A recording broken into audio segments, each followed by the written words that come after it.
போன வாரம் ஹாஸ்பிட்டலில் ஒரு பாப்பாவை வந்து அட்மிட் பண்ணியிருந்தாங்க. அவங்க வந்துட்டு ஸ்பெஷல் சைல்டு போல். அந்த பாப்பாவுக்கு ஃபீவர்னு சொல்லிட்டு குளுக்கோஸ்லாம் ஏற்றிருந்தாங்க.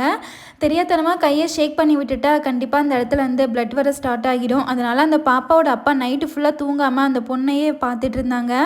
நர்ஸ் ஊசி போட வரும்போது கூட அவங்க அம்மா தான் பக்கத்தில் இருந்தாங்க. ஆனால் அப்போது அந்த பாப்பா அவ்வளோ பயந்தது. அதே அவங்க அப்பா இருக்கும்போது கொஞ்சம் கூட ஊசிக்கு பயப்படவே இல்லை. அந்த பாப்பாவை அவங்க அப்பா வந்து அவ்வளோ கேர் எடுத்து பார்த்துக்கிட்டாங்க. அதை பார்க்கும்போது தான் நமக்கும் அப்பா இருந்திருந்தால் எவ்வளோ நல்லா இருந்திருக்கும் அப்படின்னு சொல்லிட்டு கொஞ்சம் ஃபீல் பண்ணேன். என்ன இருந்தாலும் அப்பாவோட இடத்த யாராலுமே ரீப்ளேஸ் பண்ண முடியாது. அப்பா அப்பா தான். நீ என் பொண்ணு மாதிரின்னு சொல்லிட்டு ஒரு சில பேர் இருந்தாலும் கடைசியில் அது வந்து ஃபேக்குன்னு சொல்லி நிரூபிச்சிருவாங்க. இன்றைக்கி வந்துட்டு முருங்கைக்காய் போட்டு பருப்பு குழம்பு வச்சுட்டு மணத்தக்காளி கீரை பொரியல் தான் பண்ணியிருந்தேன். அதுக்கு வந்துட்டு வானலில் கொஞ்சமாக எண்ணெய் விட்டுட்டு கடுகு, உளுத்தம்பருப்பு, வரமிளகாய், வெங்காயம், உப்பு, மணத்தக்காளி கட் பண்ணி வச்சது இதெல்லாம் சேர்த்து நல்லா வதக்கி விட்டுட்டு லாஸ்ட்டாக வறுத்த முட்டையை சேர்த்து நல்லா கலந்து விட்டு அடுப்பு ஆஃப் பண்ணால் சூப்பராக ரெடி ஆகிடும்.